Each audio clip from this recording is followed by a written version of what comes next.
ઉત્તરાયણ પર્વને ઉજવવા લોકો ઉત્સુક બન્યા છે ત્યારે સુરતમાં વહેલી સવારથી પતંગ રસિકો ધાબા પર જઈ પતંગ ચગાવશે ત્યારે સાથે પશુ પક્ષીઓના રક્ષણ માટે અનેક સંસ્થાઓ દ્વારા અભિયાન હાથ ધરવામાં આવ્યું છે ત્યારે જૂની અને જાણીતી કરુણા અભિયાન દ્વારા ઇજાગ્રસ્ત પશુ પક્ષીઓ માટે પૂર્વ તૈયારીઓ પૂર્ણ કરી દેવામાં આવી છે 10 જેટલી ડોક્ટરોની ટીમ સ્ટેન્ડ બાય રાખવામાં આવી છે તો સાથે જ એમ્બ્યુલન્સ પણ રાખવામાં આવી છે।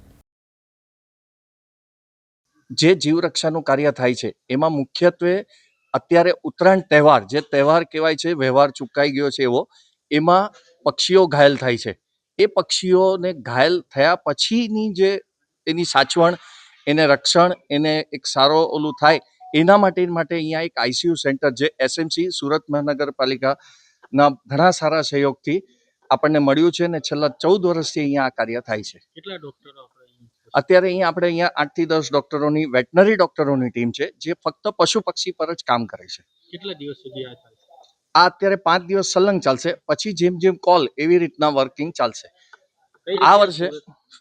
આ વર્ષે ખાસ જે અમને આટલા વર્ષોથી અનુભવ થાય છે, અમે સૌ પ્રથમ એક ટાંકાનું અમને પહેલા હતું તો અમે ટાંકા બી એવા લાવ્યા કે 7મા દિવસે ઓગળી જાય, પછી બેન્ડેજ આપણે બેન્ડેજ લગાવીએ પક્ષીને જે લીધા પછી તો એનાથી અમે બેન્ડેજ કાઢતા તો આપણને બી કેમ હાથમાં વાળ થી ખેંચાય એવી રીતે એને થતું હતું, એના લીધે બી ક્યારેક તકલીફ થતી તો અમારા રિસર્ચ પ્રમાણે અમે બેન્ડેજ બી એવી લાવ્યા કે એને કાંઈ હાર્મ ન થાય, ઇઝીલી નીકળી જાય પણ એનું કામ કરે। ત્રીજું આ વખતે અમે ખાસ કર્યું છે એનેસ્થેસિયા મશીન, જે માણસો માટે જેમ એનેસ્થેસિયાનો ડોઝ પ્લસ માઇનસ થાય તો એ ડોઝના નુકસાન કરતું હોય છે, એટલે એનેસ્થેસિયા મશીન લાવવામાં આવ્યા છે કે જે પક્ષીને નુકસાન ન કરે અને એને એટલો જ ડોઝ મળે। અને આ અમને સમજણ અમારા વેટનરી ડોક્ટરો એમના અનુભવ અને એમનો ઇન્ટરેસ્ટ